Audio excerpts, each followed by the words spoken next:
Hello, everyone. Welcome back to Simplifying Life with Kashira.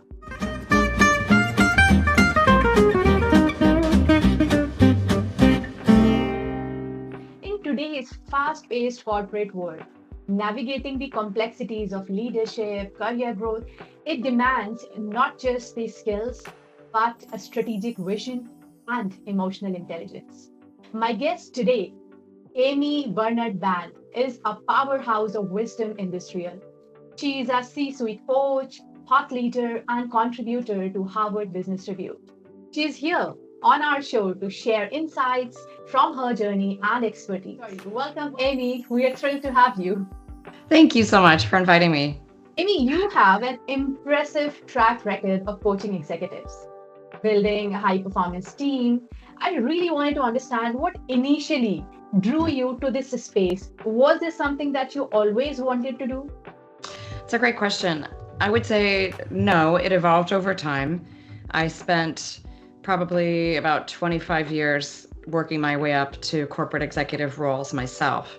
And for a few of those, as I got to the C suite, I hired executive coaches myself to help me be more successful. And so that's how I gained exposure to the profession and saw how much it helped me.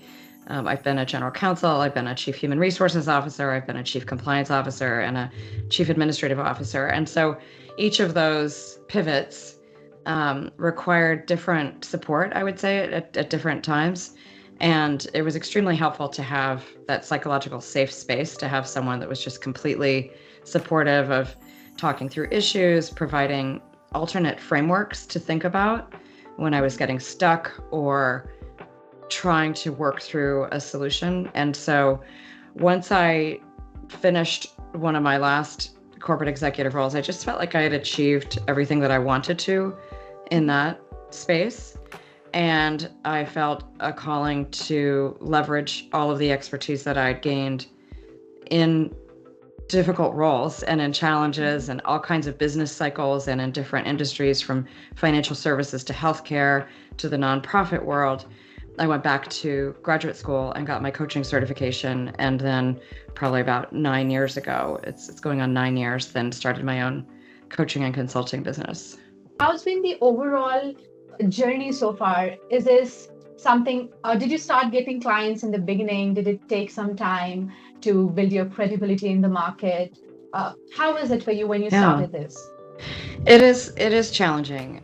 I would say more than I like most things in my career, I think it's always a good thing that you don't really know how hard it's going to be when you're starting to do it. It's better sometimes just to move forward if it's something you're really committed to. And if it's not, you find out because you don't keep going. But just like my executive roles, which in their own ways each were harder than I had anticipated, coaching was similar. And it can be challenging to make a career shift to something different. And so you do have to kind of pay your dues.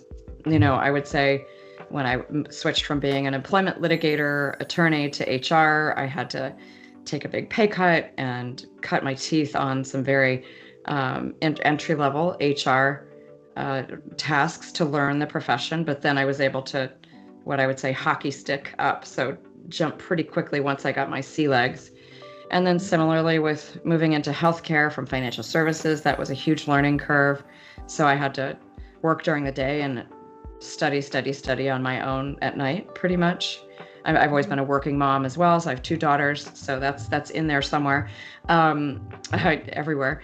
And coaching's no different. It's there's more marketing involved, I would say, because you're on your own. You don't have a big corporate Fortune 5 name behind you like some of the organizations I worked with. So it's different. So I had to learn some new skills, but that was also fun. It keeps things interesting. I think having a beginner mindset really keeps you young, it keeps you learning, and keeps your vitality up. Life is all about continuous learning. Mm-hmm. And whatever we learn in whichever capacity, that is something always helpful. I think that whatever we learn in our lifetime, it never goes in waste. You are able to use it somewhere or other, in some or other capacity, and then you realize that, okay, I learned this particular thing there, and that's how it kind of helps you out. So yeah, I totally agree with that part. I was going through your LinkedIn profile and I came across one of the events. I think you spoke there about how to deliver bad news effectively. Mm. And I got really intrigued to understand that part from you because it is a very complicated part. Not everybody is able to smoothly deliver such news. So I wanted to understand, Amy, that what is the art of reporting risk or challenges to leadership without losing trust or credibility? Sure. So I've written and spoken on this. The big piece that I wrote was in a journal that was the University of Pittsburgh journal called Leader to Leader, and it's a result of about three years, not full time, but 3 years on and off of interviews and working with leaders and interviewing them about the neuroscience behind how people dislike hearing bad news. There's a phrase that you've probably heard that's been around for a long time called "don't shoot the messenger." There's this concept that that the messenger always gets shot of bad news, and it actually comes from the neuroscience that we are wired, and I think it's self-protective, to dislike bad news messengers. The tough part is it's not the bad news that we don't like. We actually impute ill intent to the person delivering the bad news to us, and it's not conscious, it's subconscious, and it's due to some complex psychology around how, as human beings, we need to assign a rational reason to news that may not be rational, whether it's getting cancer or a horrible accident or litigation against your company. It could be business or personal or health related. So working a lot with attorneys and with compliance officers and ethics in organizations, because that's been a large part of my career, is creating ethical workplaces, both in human resources and in the law. I came up with a 6-step process that reduces the likelihood that there will be political backlash against people who may deliver bad news. For example, whistleblowers who may come across illegal or unethical behavior in an organization. Unfortunately, as you know, we read about this all the time in the newspapers, pretty bad safety issues that are not reported, that lead to plane crashes or chemical disasters that hurt a lot of people, right? Or fraud, people stealing money from companies, whatever it is. There's a lot of ways that, unfortunately, some organizations or people have hurt a lot of people in these situations. And so my goal is to try to help empower people that are trying to do the right thing in their organization, sometimes at tremendous personal risk of losing their job or of being frozen out of an influential position. It's mainly geared towards business situations. And so I have a 6-step process, and I have the article available on my website that walks through stories that people told me. So I illustrate each of the steps with stories from everything from the war in Afghanistan to Wall Street issues that have happened, and tried to keep it entertaining for people so that it's easy to remember. I understand from your profile that you've been in public eyes, speaking on various stages, coaching C-suite executive, which is quite a challenging thing. Not everybody is up for that. Not everybody has that kind of skill sets to be able to stand in front of C-suite executives and be able to coach them. With your experience and with your such long career in a diversified career, I want to understand from you, if you have to advise people these days, like aspiring coaches or aspiring speakers, that how can they turn their passions into a paid opportunities, given that you are a coach yourself? So what do you think helped you out in transitioning from jobs to being a coach of your own company? And what can help other people out if there is some tip or some guidance you'd like to share with people? Sure. So Kashira, this would be people that would like to be a coach, potentially. Yes. Yeah.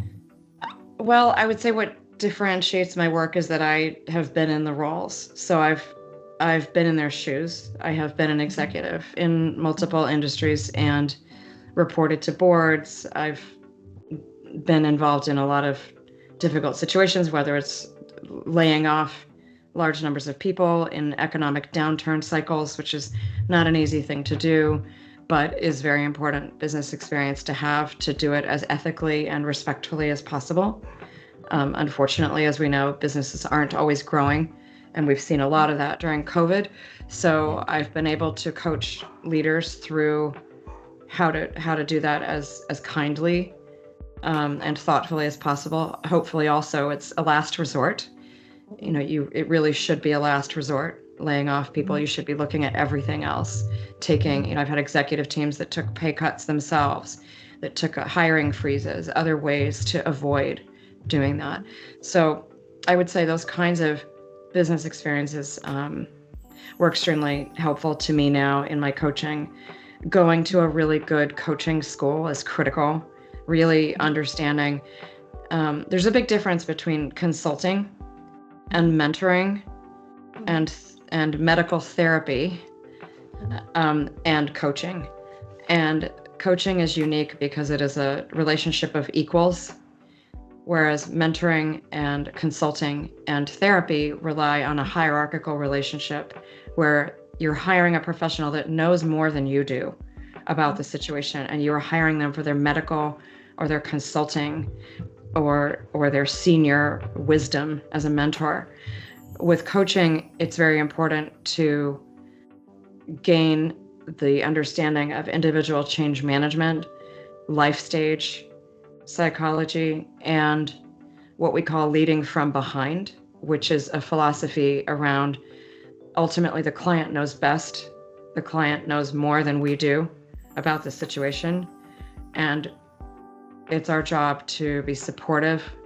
We think of it as a reflective and a supportive mirror and an accountability partner in helping to ask good questions and delve deep, of course, having a very trusting relationship, and then being able to ask the right questions and bring up the right challenges that elicit the client coming to their own decisions with support on what the right thing may be in a particular situation. In other words, a consultant might tell you, you should do this. I've assessed all the data and you should buy this company, or this relationship is not working. You should leave the company. A coach would never do that.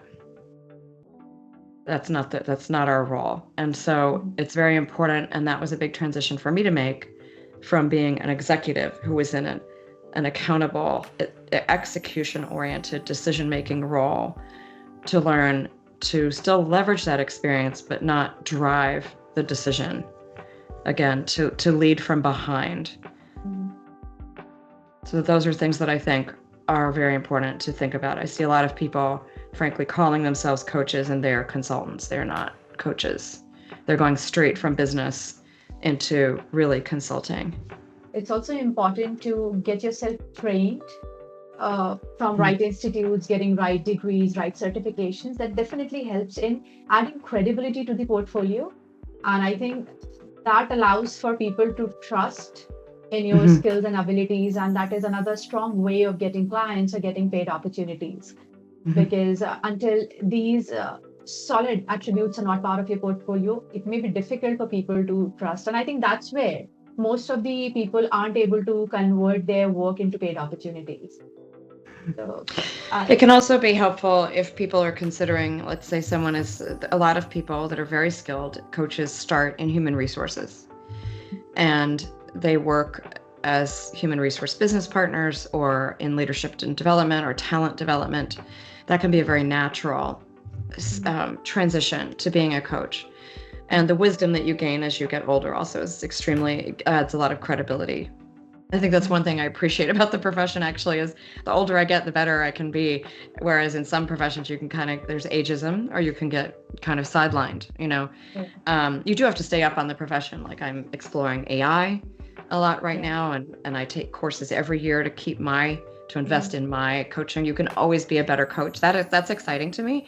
And I think it's important to just not get stuck in certain frameworks or stuck in certain ways, just like in any job, but particularly for coaching, because you need to meet the client where they are. And there are different strategies for different clients that work. And so it's fun to always be learning something from other people. I'm very lucky to have some wonderful coaches that I learn from every day. Mhm. Um, so I think that it can be helpful. The one other piece of advice that I would say that I did not do, but I see a lot of people do, and I think it's really smart, is and this can be difficult if you're a working parent or you have young children, you may need to plan this out, or if you have a very intensive job that requires a lot of travel, or you're going through a reorganization, may not be the best time, but plan it out. And if you want to be a coach, go to school while you're working, get that credential, and start slow, have a few clients on the side while you are still getting a regular paycheck, and see if you like it. And don't risk I think what's hard for people, Kashira, is when people just say, oh, I'm going to do this, and they quit their job. And maybe you have the financial flexibility to do that. That's wonderful. But I would recommend having, at least a year to 2 years financial cushion to be able to do that, because I think a lot of people are very unpleasantly surprised at how long it can take. Yeah. So that slow start and putting the word out and just having a few clients, getting better and better and better while you still have your steady job. It's less risky. You can feel more confident. You can learn. You don't have to charge as much, so you can get the experience. I'd say early on, you don't, get that much money, because I had all my money. Actually, I had people donate to 2 of my favorite women's charities. For the first year I was coaching, because I didn't feel qualified to charge for my expertise yet. And that's very common as well. You have to get about 100 hours, 50 paid hours of coaching before you can become certified by the ICF, which is the International Coaching Federation. And that's the credential that you really want to get. Whatever school you go to, you want to make sure that they're ICF accredited, so that you can start to get your what's called an ACC, which is your associate coach credential. I have my PCC, which is 500 hours, and then I decided I didn't want to keep counting. But and PCC is because I have my Juris Doctorate and I have a bunch of other credentials, and but the MCC is like 1,000 hours, and that can take 10 years to get that. And so I was happy enough with my PCC, which took about 5 years to get. So that's after the school and everything. So yeah, it's, but it's fun. And I remember the Harvard Institute of Coaching, just to give them a shout out. They're wonderful. People can join, and there's incredible webinars on everything from life and wellness coaching to the science behind how people change and make behavior shifts, because it's not easy to change. And if it was, coaches wouldn't be needed, just like personal trainers for working out in the gym. It's kind of the same theory. We work harder when we've got a coach, and you don't always need a coach. There are certain critical junctures, I think, in careers where coaches can be particularly helpful. Like in my own life, I didn't have a coach all the time, but I could kind of tell, oh, okay, I have a big mountain that's coming up. I'm going to get a coach for this. And I'd coach for like a year, and then I'd be like, okay, I've hit my goals. I'm going to take a break for a little while, and then I'd come back a few years later. For me, it's that kind of thing. And my clients are the same way. I totally agree with the part that you said, that it's important to have a financial cushion before just leaving everything and jumping into something that we consider to be our passion. So until you don't really recognize that, okay, this is what I need to do, and this is what starts paying you off, do not leave that financial cushion. Otherwise, it may lead to you being rushed up because there's nothing to back you up. So I so much agree with what you said. Thank you so much for highlighting that point, Amii. And so, Amii, given that you've been in HR and you've had such a long tenure understanding human resources, I wanted to understand from you as an expert, one thing that you would have observed in corporate sectors, that if you are given an opportunity, you'd like to change it or make it better, what would that one thing be? I've written about this, and I just spoke about it at the Peter Drucker Forum in Vienna, actually, and it's around the responsibility of organizations to pay people equitably. I think that is a very basic ethical responsibility. There has been a lot of very good work done in this area. over the past several decades, and it has improved. And we know that there's still more work to do. And one of my first articles for Harvard Business Review was around how to identify and fix pay inequity in organizations. What we find, and I've done compensation work in human resources for boards and for executive teams in the past, is that if you don't pay attention to your job hierarchy and your compensation, there's what we call drift. And that means that over time, if you're not doing regular audits and regular reviews of people who are in the same job with the same experience and the same credentials, getting and looking at their pay, there will be drift. And unfortunately, there's inequity, usually based on gender and sometimes based on race and other factors. And so companies that are thoughtful about this, and there are many wonderful HR leaders out there who work very hard to make sure that their matrices and that their structures are equitable.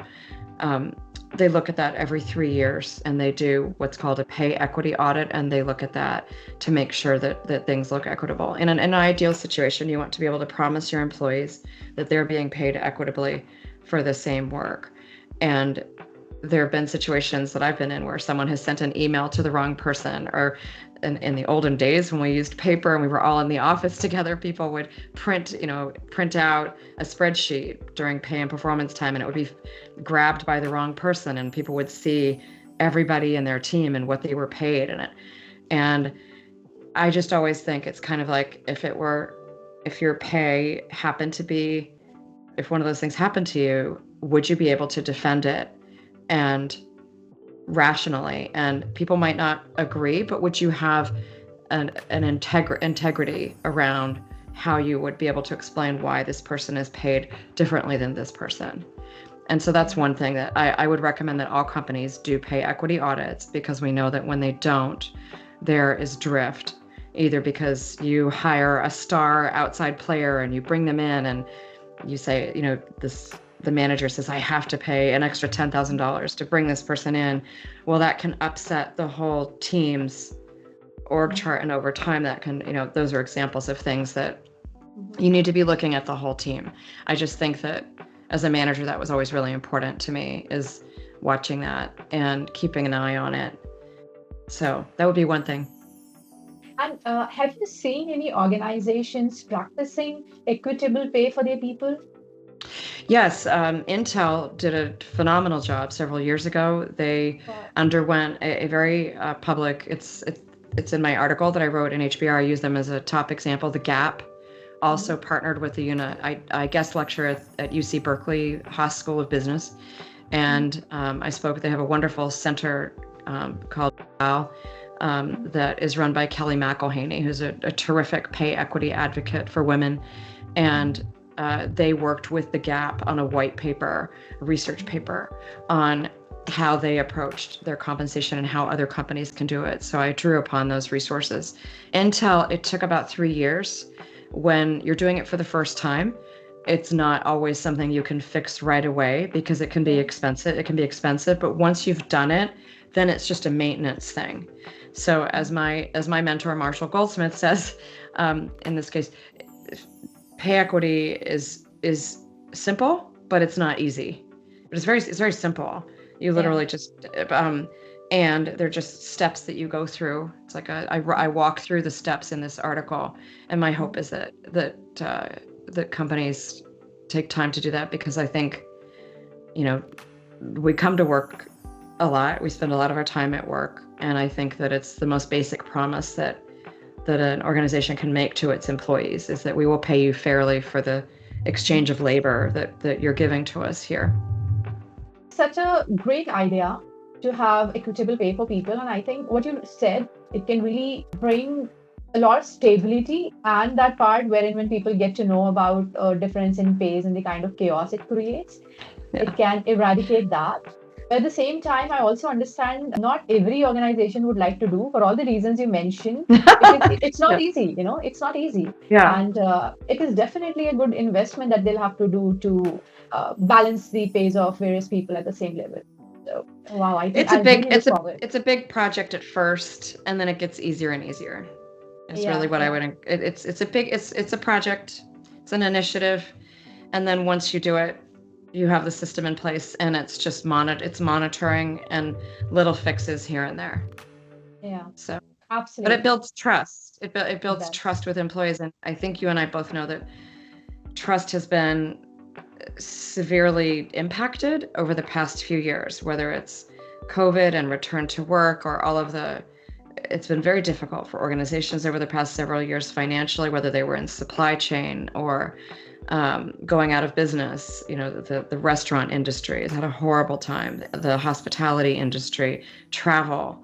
Yeah. So I think there's a reshut, and then going remote, and then coming back to work, and then is it hybrid, and people not wanting to come back to work. There's a lot Yeah. going on in the employer employee contract right now, Mhm.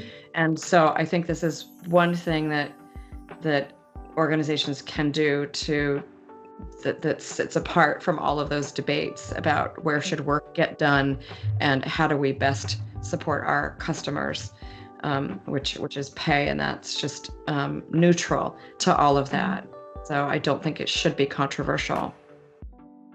Yeah. But people are in habit of making it controversial. No, but that's a really interesting point. So, as you know, my podcast it's called as Simplifying Life with Kashira because I believe that our lives are incredibly simple, and we tend to complicate it with our thoughts, with our fears. And I like to share my stories and experiences with people can help out anybody who's listening to me. And I feel really blessed and grateful there. So, yeah, with that note, I started my journey. So, on that note, I wanted to ask you a little bit about your failure. So, what we are seeing Amy as right now is a successful woman, a woman who knows who she is, what she wants, what she expects from the society. I want to know a little bit about Amy when she used to be scared, when she had her own fears. Amy, when she started her career, how it was for her. I'll tell you, when people are starting their lives or, getting into their first corporates, they're scared. They're scared with a lot of things. They're scared with people who are sitting in that top chairs, seeing them, wow, they look amazing, they do amazing jobs, and they speak so well. So people who are starting, they get really intimidated. But I feel that more and more we share their stories with people, it makes them understand that it is not only them. Because even when these C-suite executives who started their careers, maybe they were also scared of a lot of things. So from failure to success, from all those nervousness to that confidence to hold your ground, it requires a lot of effort and it is a consistent journey. It is not a one off thing. I wanted to put a spotlight on you and understand all those hidden parts of you, if you don't mind. And if you could talk a little bit about any of your failures or a time when you've been scared in life, maybe because you're a public speaker, any times you felt jitters speaking publicly, and how did you deal with that? A little bit on those things. Sure. Well, I love taking on challenges, so it's gotten easier and easier as I Mhm. get older because you get pattern recognition around that. Well, I've done hard things before, and so I know I'll get to the other side and I'll learn something. I think you just get more philosophically, accepting of that. But certainly when I was starting out, I mentioned I've shifted quite a bit in my career. Anyone who looks at my LinkedIn or who has seen the different risks that I've taken can see that it was not a straight line. It was more like this, in terms of my career trajectory. I mean, the easiest example is my going to law school and working at a law firm when I moved out from the East Coast of the United States to California. And I worked at a law firm for about 3.5 years, and I learned a lot of things that have been very helpful to me. But it was not a good fit for me, and I didn't know what to do about that. I had huge student loans.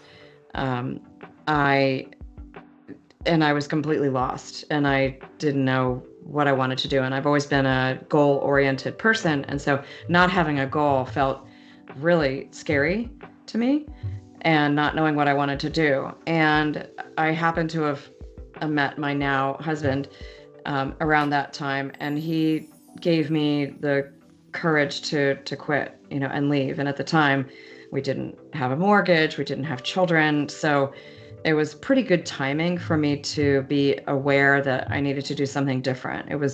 I'm very fortunate, I think, that I didn't just check out and coast as a lawyer, because I think I would have had a crisis years later. So I that's one thing I did right, I think. But when I quit, I really didn't know what I wanted to do. I did a bunch of volunteer work. I actually engaged a career coach at that time who specialized in unhappy attorneys, and she was wonderful. And that's when human resources eventually came up as a good values fit for me. So I think I learned then as well that values are a really important driver of personal satisfaction. That was a very early lesson for me that was so important, that I've built on as I've continued through life. And in a law firm, it's very, very important to bill hours, and that's a absolute core function of the way the business model works. And that is not something that I found satisfactory. I was interested in fixing problems and preventing problems from happening in the first place. And that's where I found HR was super helpful, because I learned in litigation, there were so many clients that I had, either lawsuits I was defending or clients I was representing, that if the organization had simply treated people with more respect, or made a different decision, or communicated a little better, it would not have ended up in a lawsuit. And so that's how I found HR. I loved the advice, what we call advice and counsel in the law, which is preventative advice on how to handle difficult employee situations. And I loved it. And so it took me over a year to get my first HR job, because no one saw me as an HR person. I had this fancy law degree and I'd been a litigator. And so I really had to negotiate. And I worked for an environmental cleanup government contractor, which was a wonderful organization that I was very fortunate gave me a chance to do that. And, I started at the bottom, and which it was very different, than the work I'd been doing as a litigator. So it was very humbling in a good way. It just taught me a lot. So, but it was a difficult time. So I hope that's helpful to people. And then in different, shifts as well. When I shifted from financial services into healthcare, that was a huge, huge learning curve. And I had young kids at the time, and it was difficult, difficult like 3 or 4 years there. And I just had to stick with it. I'm very fortunate to have a very supportive husband. And so having a good partner, I think, when you want to have a challenging work and have a family is critical. And I think most ambitious people would tell you that, men or women, that it's very important, especially if both of you are working and you want to have a healthy family, and family is also very important to me. So it's just a constant, balance really isn't the right word, but integration of all of that. So along with the right integration of work responsibilities and looking after the family, it's very important to be disciplined in life to achieve whatever we want to achieve. And so we all have heard so much about different kinds of schedules, a schedule that people follow, a schedule that the C-suite executive follows to be successful in their work and their life. I want to understand from you, what is Amii's schedule? What does that kind of schedule look like that keeps you going and keeps you motivated right from the time you wake up? Yeah, I have had the luxury since leaving corporate life. I think one of the biggest blessings for me is to not really have a schedule. I've had, when I was working in various corporate environments, I would have 7:30 a.m. executive meetings in person, in San Francisco, where it took, an hour commute. That would never have been my choice. I'm more of a late person. So as an entrepreneur now, I've earned the right to set my own career within, of course, constraints of my clients' needs, but it's a lot more flexible than an entire organization that's like a 8 to 6 kind of organization. So I have very few fixed things. My workouts, with a trainer. I have a coach, a virtual coach that I love, and that Mhm. for my health. So I prioritize that. I learned that if I don't have extrinsic accountability, I don't do it. So it's just my personality. So I have someone that I work out with. I worked out this morning. So that's not flexible because obviously I have to commit to him. Yeah. So that's my one really fixed thing. But everything else, I enjoy doing at different times of day. For me, uh, 10 a.m. is a great time to do things like speaking with you. So it's 10 a.m. my time in the United States right now. And that's really good thinking time. So I often have coaching clients, that kind of thing. I do my coachings primarily Tuesday through Thursday. Monday I reserve for working on my business, which would be everything from marketing to accounting, bookkeeping, longer range projects, writing. Fridays Yeah. are really supposed to be my writing day, although those sometimes clients need that time. So it's a loose schedule. But, I was up until 2 o'clock in the morning this morning, and I was up until 4, I think, yesterday. So I'm may not be your typical. I know there's all this stuff out there about CEOs that get up Yeah. at get up at 4 and then they go for a run until daylight, and then at 5 they start doing their email, especially if they're a global multinational, or they start taking their calls where the sun is setting, and then they work backwards. And I've had clients like that, and I've had to do that at different points in my life. But I I have the privilege of working and writing mostly when it suits me. I travel a lot too. Mhm. So I've had 4 big trips already this month, and I've one more. I think my last one for the year will be this Wednesday, back east. So I keep it flexible, and I really enjoy that. And I would 200% agree with you because I think, in terms of schedule, it's not one size fits all. It's according to the nature of job you're in, Exactly. what time your shift gets over, whatever it is. And just wanted to highlight this point because I know a lot of people are affected by this. I was one of them. When we look at those Instagram videos, the CEOs schedule, $1 million schedules, and all those things, like Yeah. wake up at 4 a.m., 3 a.m., and people who are not working according to those shift hours, who do not have the privilege of sleeping early, it's not possible for them to wake up at 3 a.m. or 4 a.m. And I literally have seen people putting in so much of pressure on themselves because they think that will make them successful. But Oh, uh, interesting.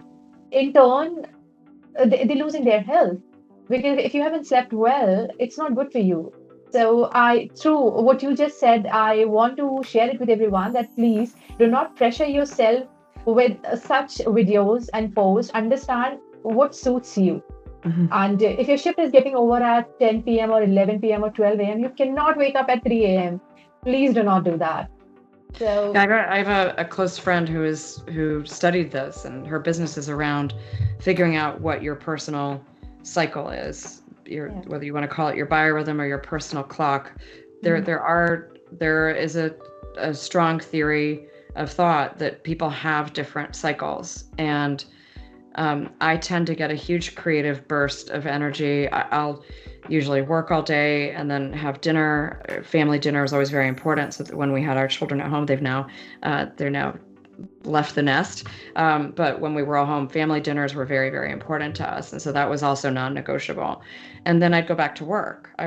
They would do their homework, or depending on the time of day. So I'd go back to work at like 8 o'clock at night, work until 10 o'clock, and then Mhm. hopefully watch something silly on TV, or watch a cool show with my husband, or just have a glass of wine or something just to relax, and then maybe read in bed for an hour, and go to bed around midnight. And then but my natural is but I will stay up if I'm excited about something. Like I have a huge exciting client work, Mhm. and I love my work, so sometimes I just can't stop thinking about it, and I'll say, okay, well, I'm just going to work for a few more hours. And most people would tell you, oh, don't work before you go to bed. That's a terrible idea, it will keep you up. Well, That's partly true, and I just can't help it, and I do it anyway.